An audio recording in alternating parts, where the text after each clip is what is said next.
Welcome to our show tonight, Experts of Southern Nevada. I'm Greg Adamore, your host, every Tuesday at 9:30 a.m. and 5 p.m. And our show, Experts of Southern Nevada, is getting better and better and more fun to share with you. Today, I have the privilege of bringing back a guest, Jimmy Dague, who is in the Hall of Fame at the Greater Las Vegas Association of Realtors. I didn't know that till about 2 minutes ago. Yep. And Instructor of the Year twice. I know you're a senior faculty instructor at Key Realty. We're pre-licensing, and also you continuing education classes here. Right, CE pre-license, yeah. And so you keep us experienced agents sharp and on point as well. I'm sure trying. We have a lot of fun, and I guess sometimes the introductions say pay attention to class because you're fifth degree or black belt of some kind there. So it's good to balance the body and the mind, I guess. Welcome to the show again. Thanks for coming in at short notice. And I appreciate it. I wanted to introduce you a little bit, not just as a professional and a leader in the industry, but as a human being. Tell us a little bit about the things that you're passionate about on a personal level. Well, I think, people start with their family typically, right? I do have 3 kids, one of each, and that's a little confusing for people sometimes. I like to travel. That's a real passion. I haven't done enough of it the last couple of years, but I think my real passion is learning, and that's the reason I teach. I teach to learn. Yeah. The students teach me something every class. I mean, last night I was at class, and we started talking about Turnberry Towers. They're having a mixer tonight. The Women's Council of Realtors is having a mixer at Turnberry Towers from 5 to 7. One of the agents has a penthouse listed, so the Women's Council is piggybacking on that listing. So you get to go see a penthouse, give them $10, get a glass of wine, talk to a bunch of other agents about what's working and what's not working. And when I brought this up at class last night, one of the students shared that the Sterling Club in Turnberry Place just sold for $10 million. I didn't know that. And that's a pretty big deal to me. And we were talking last night about certificate of occupancy. When you build a building, you have to get a C of O. If you change the use of a building, so Sterling Club, it may go to a residence. That's what it was originally designed to be. If it does, they're going to have to get a whole new C of O for that. So I mean, every night I teach, every day I teach, I pick up something. And it's just, some of the stuff is, I would have never heard it. So that's really my passion, is learning. I've always liked teaching, and I remember one year I was teaching at St. Vitus, and I was a college kid at UNLV, and they didn't have anybody else to do it. In 8th grade, they pushed me into it. I never learned so much. You have to follow a program. You got to break it down to the audience that you're reaching. So I think if you really want to learn more, get into teaching, because it makes you re-examine your thoughts and your presentations. Well, and the presentation is the key word. Your presentation is supposed to be a present for somebody. How good is your gift? That's right. How are you giving them something that they can really value? In fact, that's the conversation you and I had before the show started today. That's right. You know, what is the audience going to take away from any particular given show? And you talked to me about what you guys talked about last week, which was, you might want to mention that again, because I've heard great things about their meetings that they have. Oh yeah, the Real Estate Investment Club. Tonight at 6:59 sharp, and we start on time, the Real Estate Investment Club's meeting at the Orleans. We have a meeting about every couple months, and Steve Hawks and Michael Lathagee, some of the guests on our show, are hosting that. They have a pretty good group, about 400 people, and they give a lot of insights to the economy and what's happening in real estate. And we'd love to have you come in. I know you're teaching tonight, though. Yeah. Well, and the thing about it is they're just giving back because it's free. So agents get to go learn something, stay on top of the market, and talk to other people and just network, and you just learn in those kind of things. And when somebody puts the effort out to do something like that, I understand when they first started it, they had to charge admission, but then they got sponsors. So now it's a sponsored event. You get to go free, and you get to hear the latest updates on what's going on in the market. And I understand he's got quite a packed agenda tonight. So I'm sorry, I'm going to have to miss this one. But I appreciate the fact they're giving back to the real estate community to make us all sharper, to help our clients better. That's what it's all about. Oh yeah, it's been a blessing to have guests like yourself and Michael and Steve, and we've had the Attorney General and Senator Justin Jones. We've had Richard Lee and notable attorneys that are practicing in the field of real estate, so they can bring their knowledge and bring their gift and present it to our public. So we're really happy to share each week good people that really are the experts of Southern Nevada. And you mentioned the common interest communities. You had that on. Jonathan Friedrich. He was on the show last week, and he's been a pioneer to really make the HOAs accountable. I think I need to archive that show or somehow find, how do I get that show? Yeah, I'll get you a copy of the DVD, and people who are interested can contact the show here at Keen TV. We're at 702-567-KEEN or 567-5336. If they want a copy of a show, they can contact Will Young, our engineer here, and who runs the show here, and does a marvelous job, and he'll get the message out to you. We also, put these on YouTube and on our websites, and we show the programs over. If you miss a show, a lot of times you can come back and see the show 2 or 3 times during the year. So we keep them relevant, and especially topics that are very important to homeowners right now, like the HOAs. I know it sounds like I'm advertising your show, and this is not something we rehearsed or practiced or whatever, but you're probably aware as a realtor that 70% of properties in Clark County are in some type of a CIC, a common interest community. Yeah. So if you're in real estate or if you're just a buyer, 70% of what you look at is going to be in a common interest community. So so having an expert like that teach a few things or a couple ideas, I got to go back and watch it. Now I got to get caught up again. Yeah, there's always something to learn, because that way you can pass it on to your students, and it's important. And I'm really glad that you're teaching these young minds, people who have a career in mind for real estate, and in different backgrounds and different skill sets. And we talked about in the last show about the different skill sets required as a buyer's agent representing a home buyer versus, say, someone marketing and representing a seller. So each agent may have a slightly different skill set, and it's important for the viewers to know how to select a good realtor, how to find good references, and like you said, sometimes people have testimonies, but they may not be from valid people. So you really have to do your homework and find a good agent. And I would recommend, and I told you before the show started, if I were looking for a realtor, and as well known as you are, and all the transactions we've done and the leadership you've had, I would not hesitate to put you on top of the short list as far as a realtor that I would trust. I appreciate that, and I feel the same way. Your work ethic is what I admire. I mean, you're working, and a lot of times that's not the case. So I won't disrespect anybody in the business, but you are definitely available. I call you, I get you, and that's a big deal. We did talk about that last time. I didn't want to go down the same path we had last time, because they can always look that up, but I did want to talk about a couple different things. And I know we have a limited amount of time to do that.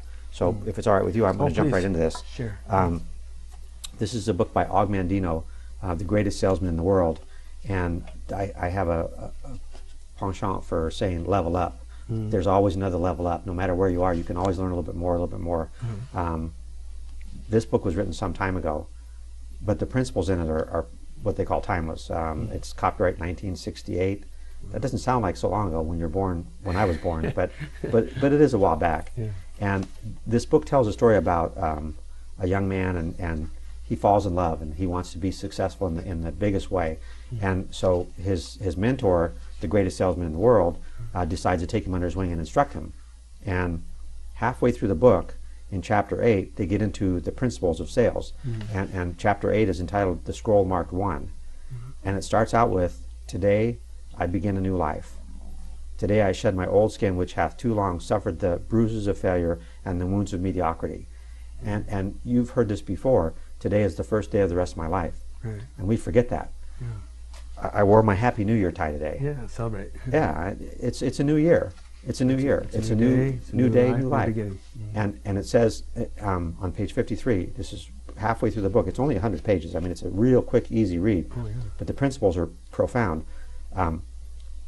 It says, "Time teaches all things to him who lives forever, but I have not the luxury of eternity. Yet within my allotted time I must practice the art of patience, for nature acts never in haste." There's an old saying that if 9 women all work together, they still can't make a baby in 1 month. It takes 9 months to make a baby. Sure. And when you're building a relationship with somebody, whether it's a real estate agent or a co-broker or a TV producer or whoever it is, to really build the trust and the confidence in that relationship takes time. And but we have not the luxury of eternity, so we got to get after it. That's really one of the messages in here. You got to get out and get after this, because you don't have the luxury of eternity. Sure. And you have to recognize the fact that it does take time. So I thought that was an important principle. In fact, that's what I talked about at the last sales meeting I did, was you got to get after it. And when you get after it, if you expect immediate results, that may not be the right expectation, because it does take time sometimes. That's right. That's right. It does. So. But it's important to refresh and retool and renew. And Lord renews our minds and daily, and we have to be refreshed. And I think a good perspective, and I enjoy reading it. And this is the greatest salesman in the world, Mandino. Mandino. Yeah, Og Mandino. Mandino. He's written several books. In fact, he has The try to get Greatest that. Salesman in the World, Part 2. When I talk about leveling up, you read this book and then think, oh, cool, I got this. And then you realize, oh, my goodness, there's The Greatest Salesman in the World, Part 2. Oh, I wonder when that was written, because this was in 1968. Huh? 68 is when looks like the published date is. Probably get that on Amazon. Get that sent out to us. Really good. Yeah. Amazon would be good, yeah. Yeah, let's send that up for a minute. The Greatest Salesman in the World, Og Mandino. I actually got that one at Deseret Industries, 50 cents. Oh, okay. So, you know, so many people have read that, and then once they read it, they think, oh, okay, I've read it. Yeah. But they just, and like I said, it's like an hour read. Or you can really take 20 minutes and read and then think, and then take another 20 minutes the next day and large think. print, too. That's good for us. Yeah. Big teenagers here. Yeah. And you have another book here. I do, and before I talk about this one, I was going to talk about, if you asked me for a book recommendation, I would ask you if you've ever read Stephen Covey's The 7 Habits of Highly Effective People. I haven't read that. And if you say no, then I would say, well, start there. Okay. And then I'll give you Covey's? another, Stephen Covey, The 7 Habits of Highly Effective People. I read some marketing material on it, and I can't verify the accuracy of this, but what I read was it was the best-selling nonfiction book on the planet for 15 years in a row, The 7 Habits, nonfiction, other than the Bible. Okay. After 15 years, he realized, oh my goodness, there's an 8th habit.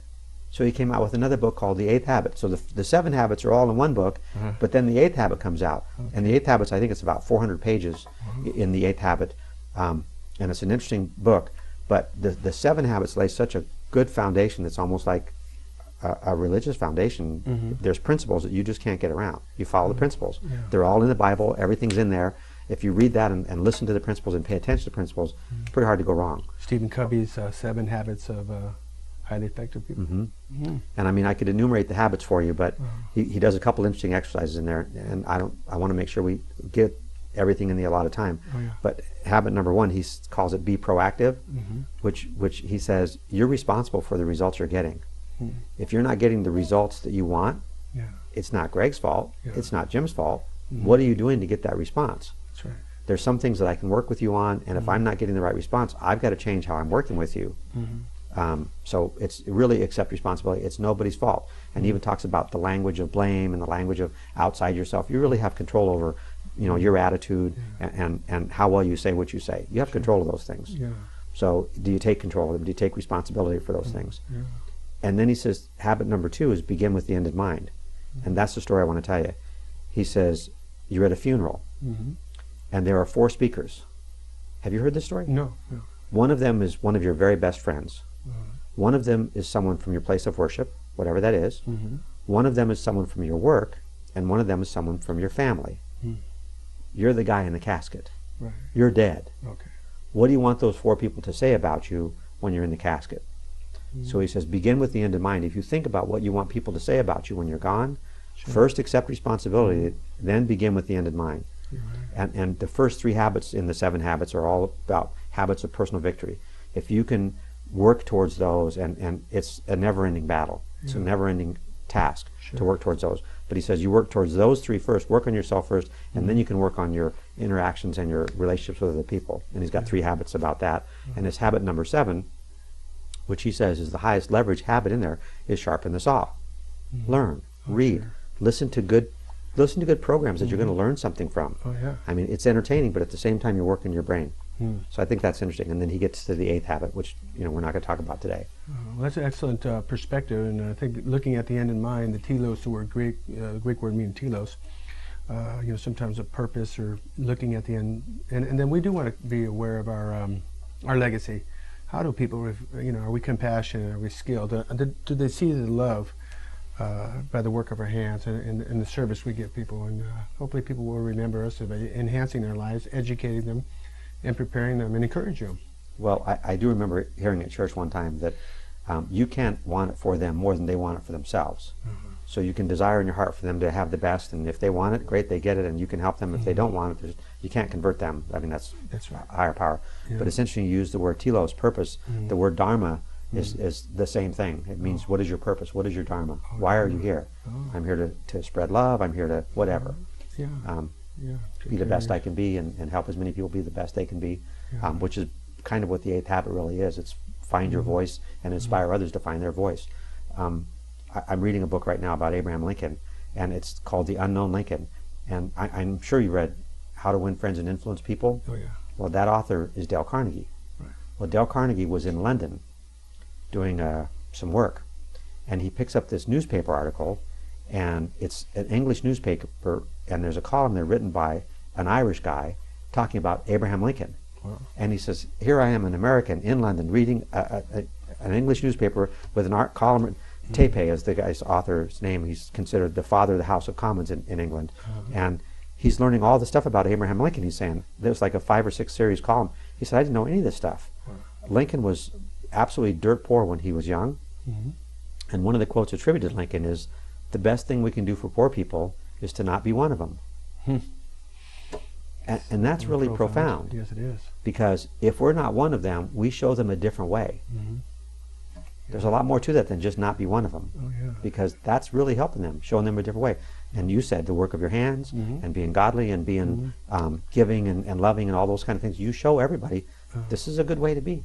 Yeah, yeah. Sometimes it's so surprising when people come and they just come to help you, like you helped me with some of the paperwork I'd recently done, and took time out of your busy schedule. And I know that you run a big, successful company, and you're moving into a new location. The Keller Williams office has just moved into a new building on Southeastern, which is, by the way, fantastic, beautiful office. Thank you. Thank you. And I know a lot of agents are looking for, they don't know the model about the Keller Williams, but I know you're sharing a little bit with me and some of my associates, Glenn, and it's really impressive what you're doing down there, just the education, the support you have for the agents. So I appreciate that. And one of the mantras of Keller Williams is they're actually a training company doing business as a real estate company. They have a tremendous amount of training, and some of it's personal growth, some of it's professional growth, and but they really have a huge, in fact, Training Magazine just named them the #2 training company in the United States. They have the #2 training program. Guess who's #1? that was, Jiffy Lube. no kidding. Jiffy Lube. There's a Jiffy Lube franchise right in front of our office. Oh yeah. So I went in there to talk to the manager the other day, and he was busy on doing transmittals or something, so he couldn't come out and talk to me. But while I was there, 2 of the technicians were on the computer watching one of their training programs. So I'm sitting there looking over their shoulder at this training programs, and they call it a TOG. Every week they have to do a TOG or a PAG or something like that. I forget exactly there, but they have a whole language around this training. And every technician there has to get training every single week. Wow. You're never finished with the training. You're always revamping your skills and rehashing things and trying to just be a little bit sharper. And I could see why they're #1. Their training, from what I could see, the ones I saw, they're in the form of a game. And the term is called gamification. When the training is so much fun that, hey, cool, let's do this training module. Let's see if I beat you this time. Competitive and just fun, fun. It was really interesting for me to see. You would think Jiffy Lube, really the #1 training company in the United States?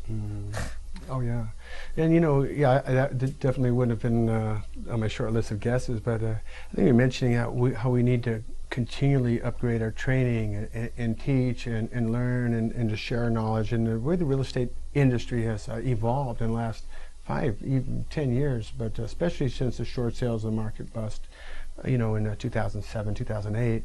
A lot of us realtors have reinvented ourselves. The technology, we're doing a lot of complicated transactions with banks, but now that the market's restoring, it's the skill sets, just the technology that we have to use now. I remember when we started in the business, we had microfiche. We had phones this big. Oh, that's right. Yeah, that's we look back, and when the fax machine came out, that was like, wow, Europe's had them for years. Now we can send a document. We don't have to run across town. So now that we have all the technology to help us, those of us who are successful in the beginning have really polished our skills so much more now that we have these great tools to offer our clients and make it convenient for them.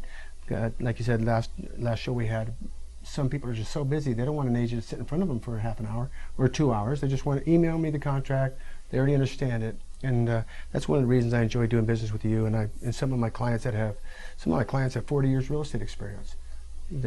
I send them over the property, the offer, they sign it. It takes 5 minutes. They love the fact that it doesn't take them any time. Just like the Jiffy Lube. You drive in, you're out. They've got a cup of coffee, a cool place, and a donut or cold water. And they vacuum your car. Yeah. Oh, I didn't know that. Yeah, I think when they're done, they vacuum your car. So you leave with a clean car too. This is good. Oh yeah, yeah. I went to a car wash today. They had coffee, they had a computer, and people are very courteous. And so, while you're sitting there, you can wait. They got massage chairs. So little courtesies that make doing business with friendly people an enriching and pleasant experience. Going to bring you back. Repeat business. See, that's that level up again. Can you make it a little bit better, a little bit better, a little bit better? Oh, Just yeah. like the phones. I mean, they're changing these phones all the time. And, you know, like 4 years ago, they were saying there's more technology in a phone now than there was on the Apollo 11. And that went all the way to the moon and back. Wow. There's more technology in your cell phone now. And that's about a 4-year-old quote. So I'm sure it's, you know, amplified and magnified since then. So we have a lot of technology at our fingertips, and learning to use that is a constant effort. Fantastic. To stay on top of it. Unbelievable. Yeah, my Galaxy Note Android system, I just get an email, I can forward it directly within seconds, and you know, you can just pretty much take pictures of houses and send them to clients. I mean, the technology. Well, you told me you walked through a house and did a video as you walked through and on FaceTime, and the client gets to see it right when you're walking through the house. Oh yeah, it's real time. And if they can't get away, here's the house. Would you like to see it yourself? Oh sure. So it's a great service that you're giving, but it also will keep them from wasting their time. Exactly. Why waste 3 people's time, you know, a husband, a wife, and yours, when one person can do that? It's just efficient. Yeah, technology has really helped us. And you know, speaking of tools, you know, there was an analogy that I think my father, Joe Adamore, rest in peace, one thing he told me, it was a story real quick, and about learning and going to another level. It was about a guy who went to work, and let's just say he was chopping trees. And he got out there and he went to apply and had a family to feed. And he said, oh, you know, I need a job. He goes, no, we have too many guys already. We have to lay off a few people as it is. He goes, I'll work for free. If I'm not your top producer, if I don't chop down more trees, then, you know, you don't have to pay me. Give me a week. And, you know, if I'm not your number one guy or you're not really happy with my services, just, you know, I'll go down the road. So guy goes, well, you can't beat that. Sure, we'll give you a shot. Nothing to lose. No. So the guy comes in and he's there crack of dawn, working earliest guy in the, you know, doesn't break for lunch, works all the way through to dark, cuts down like 8 more trees than the top guy they've ever had. And this continues going on for 3-4 weeks. Finally, they gave him a really good position, and now months and months go by, and he's coming in, and his production is going really lower and lower and lower. So the boss brings him in and goes, I gotta let you go. He goes, I don't understand. He says, I'm always the first guy here. I work the hardest. I'm here till dark. What am I doing wrong? He goes, I don't know. At first you're cutting down, you know, 30, 40 trees a day. Now you're way down. And he goes, let me see your axe. And he looks at it, he goes, well, you haven't sharpened your axe. You're still using it. So sometimes these tools and the learning and the teaching, and that's why I love coming to your classes and stuff, and being instructor of the year at GLVR, that speaks volumes. When we're learning, you're helping us help our clients, keeping our axes sharp and securing our jobs so we can provide for our families and doing the good work that we're, you know, meant to do. So well, and to be a real estate agent, you help people with a big financial decision, be a place for their family, a place for their security, a place for their emotional well-being. I mean, really, it's significant work. It doesn't maybe appear that way on the surface, but to help somebody in their home or to help somebody out of a home, transition out of a home, I mean, it is significant work. When you look at Maslow's hierarchy of needs, I mean, safety and security and a place to live, a cave to go to, and you get into family and you know, well-being and economic well-being. I mean, right up to the money part, economic well-being. Housing has a tendency over the long history to be a significant part of that. Oh, sure. I do have one more thing I want to get into if we can kind of transition. Oh, sure. Is that all right? Yeah. This book is called The Answer. It's by 2 guys, John Ashraf and Murray Smith. And I'm going to read from the book, and I hope that's okay. Sure. Mary is looking for an attorney to handle her divorce. She speaks to 2 attorneys and asks them both what they would charge for their services. The reason she asked this question is simply that she doesn't know what else to ask. She's never been through a divorce. This is all new to her. She doesn't know what issues are involved or how attorneys might differ, so the only thing she could think to ask about is their rates. Remember that this is the norm in any industry and for any business. In the absence of information about value, prospects will always default to price shopping. So Mary's out shopping around. She's going to talk to 2 attorneys. Oh, yeah. The first attorney replies by telling her that he charges $250 an hour, and he would be happy to handle her case. When would you like to book our first meeting, he adds, as he opens his appointment book. Now that's pretty straightforward. You ask me how much I charge, I tell you I'd be happy to help you, I ask for an appointment. Not bad, really not bad. Mary declines to book a date just yet. She wants to check the second attorney's rates first. Okay, this first guy didn't really have a shot because she hadn't shopped around enough, and she's got questions to ask. Now, she might come back to him, but we know in the real estate business, people typically don't come back. Over 65% of sellers sign with the first agent in the door. So you want to make sure your first agent is a good one. Oh, yeah. Okay? When she reaches the second attorney, she asks the same question, but she receives a very different response. This time the attorney replies by first asking Mary a few questions. In the last show we did, we talked about who's in control of the conversation. You're right. The person asking the questions. So this attorney thinks for a second, let me ask a few questions about her situation. After he's listened to her for a few minutes, he begins to tell her about his service. Well, Mary, our practice is a little different from most family practices in the area, especially concerning divorce proceedings. So within that sentence are two pieces. Number one, we're a little different. People like different. Right. They'll actually pay more for different. They won't pay more for weird, but they'll pay more for different. That's right. Okay? But especially concerning divorce proceedings, which she's really interested in. That's what she's there for.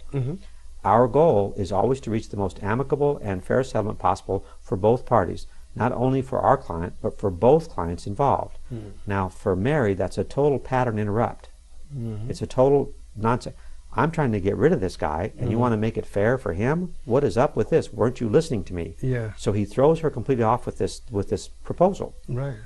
In approaching it this way, he continues, we have found that over 70% of our clients have been able to achieve a cordial ongoing relationship with their ex-spouses, which Mary doesn't care about, Yet. and they generally move past the divorce and on with their lives more quickly, which Mary cares deeply about.